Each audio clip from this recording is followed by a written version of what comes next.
विश्व के सभी मेरे साथियों को राजरत्न अम्बेडकर की ओर से जय भीम, नमो बुद्धाय। द बुद्धायन इज धम्मा के 28वें भाग में आप सभी लोगों का स्वागत है। आज के इस एपिसोड को शुरुआत करने से पहले मैं विश्व के सभी मानव जाति के लोगों को रमज़ान ईद की तहे दिल से मंगल कामनाएं देता हूं और ख़ास करके भारत के मुस्लिम समुदाय का मैं धन्यवाद अदा करना चाहता हूं, शुक्रिया अदा करना चाहता हूं, जिस तरह से उन्होंने एक अच्छा मैसेज पूरे भारत में दिया। क्योंकि भारत में सभी लोग जानते हैं, सभी मुस्लिम भी जानते हैं किस तरह से एक षड्यंत्र रचा जा रहा था ताकि ज़्यादा से ज़्यादा मुस्लिम बाहर आए, अपनी खरीदारी करने के लिए भीड़ इकट्ठा करें और फिर उन लोगों के ऊपर और भारत में इस तरह से प्रचार किया जाए कि भारत के मुस्लिम ये भारत में कोरोना फैलाने के लिए काम कर रहे हैं। इस तरह से एक बहुत बड़ा षड्यंत्र आज भारत के मुस्लिम समुदाय ने उखाड़ फेंक दिया है।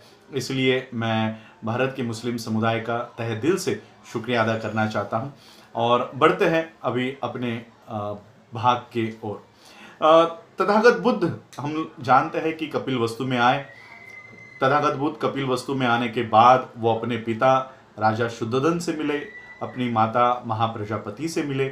उसके बाद वो अपने घर गए, यशोधरा से मिले, राहुल से मिले। राहुल से मिले ही नहीं तो उन्हें अपने संग में प्रविष्ट भी किया। अब देखते हैं आगे। जब तथागत अपने देश में शाक्यों के देश में कपिलवस्तु में आए तब उन्होंने देखा कि शाक्य ये दो गुटों में बटे हुए हैं। पहला गुट वो था जो तथागत बुद्ध के अनुयायी थे, जो तथागत बुद्ध के हितचिंतक थे, और दूसरा गुट वो था जो आज भी तथागत बुद्ध से सिद्धार्थ गौतम जब शाक्यों के बैठकों में उन्होंने विरोध किया था तब से लेकर अब तक वो उनके विरोधी बने बैठे थे।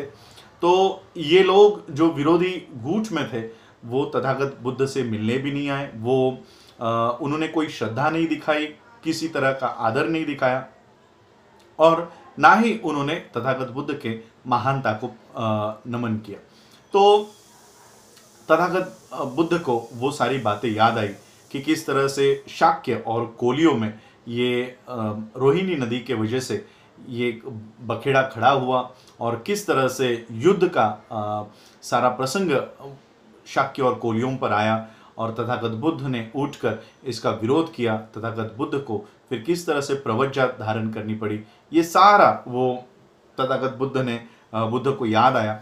और फिर जो तथागत बुद्ध के अनुयायी थे, जो तथागत बुद्ध के हितचिंतक थे, उन्होंने ये निर्णय लिया कि हर एक घर में से, हर एक परिवार में से एक एक युवक, एक एक बेटा, उनका अपना बेटा ये तथागत बुद्ध के संघ में प्रविष्ट किया जाएगा। तो इसी में अमितोधन का भी परिवार पीछे नहीं था। अमितोधन ये आप सभी लोग पहले दूसरे एपिसोड में हमने जब सिद्धार्थ का कुल देखा था तब उसमें हमने देखा था कि अमितोधन, शुद्धोधन ये सब भाई भाई थे। तो शुद्धोधन के भाई अमितोधन थे और इनके दो बेटे थे, महानाम और अनिरुद्ध। ये दो बेटे यानी सिद्धार्थ के चचेरे भाई यानी तथागत बुद्ध के भाई। तो अनिरुद्ध और महानाम ये दो बेटे थे। अनिरुद्ध की जो स्वास्थ्य था ये नाजुक रहा करता था, वो काफ़ी डेलिकेट थे, वो नाजुक थे। तो महानाम ने सोचा कि अनिरुद्ध को जाकर बताया जाए कि महानाम खुद ये तथागत बुद्ध के संग में प्रविष्ट होंगे। तो महानाम अनिरुद्ध के पास गए। अनिरुद्ध के पास जाने के बाद उन्होंने अनिरुद्ध से कहा कि मैं तथागत बुद्ध के संग में प्रविष्ट होना चाहता हूँ, अगर आप होना चाहते हो तो मुझे बताइए। तो अनिरुद्ध ने कहा कि आप जानते हैं कि मेरी स्वास्थ्य ये नाजुक रहता है, तो आप ही ये इस तथागत बुद्ध के संग में प्रविष्ट हो जाओ, क्योंकि मैं घर से बेघर होके ये सारा काम और ये मुझसे नहीं हो पाएगा। तो महानाम ने अनिरुद्ध को बताया कि वैसे भी घर में भी एक घरेलू जिंदगी जो बिताता है वो भी काम से कभी मुक्त नहीं हो पाता। आप जब घर में रहोगे तब आपको हर साल खेत जोतना पड़ेगा, खेत को पानी देना पड़ेगा, उसमें बीज लगाने पड़ेंगे, बीज साफ करने पड़ेंगे, जो धान आता है वो इकट्ठा करना पड़ेगा, वो साफ करना पड़ेगा, वो ठीक तरह से रखना पड़ेगा, फिर से अगले साल खेत जोतना पड़ेगा, बीज बोना पड़ेगा। तो ये काम घरेलू आदमी के लिए भी कभी वो छूटते नहीं है, उससे घरेलू आदमी भी कभी बच नहीं पाता। तो अनिरुद्ध ने कहा, अरे बाप रे, इतना काम होता है? तो इंसान को तो अपने 5 इंद्रियों का कभी सुख लेने का उसे तो कभी मौका ही नहीं मिलेगा।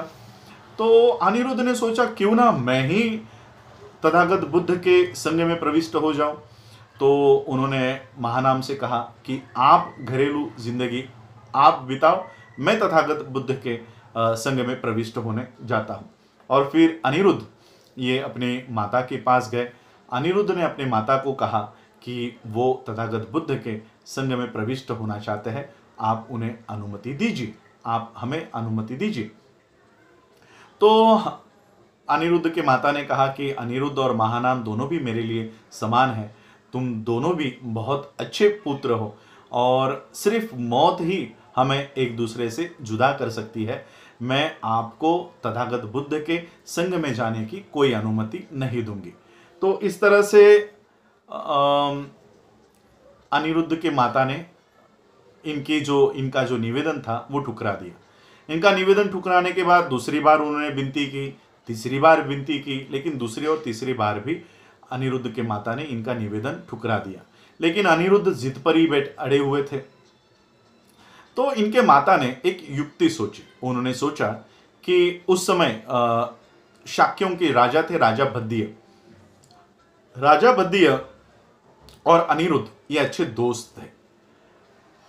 अनिरुद्ध के माता को पता लगा कि राजा भद्दिय ये कभी भी प्रवर्जित नहीं होंगे, क्योंकि वो राजा है, उनके पीछे बहुत सारे काम हैं, तो वो कभी प्रवर्जित नहीं होंगे। तो अनिरुद्ध के माता ने एक युक्ति निकाली और उन्होंने कहा कि ठीक है, मैं आपको प्रवर्जित होने का निवेदन आपका स्वीकार करती हूँ, अनुमति देती हूँ, लेकिन मेरी एक शर्त है।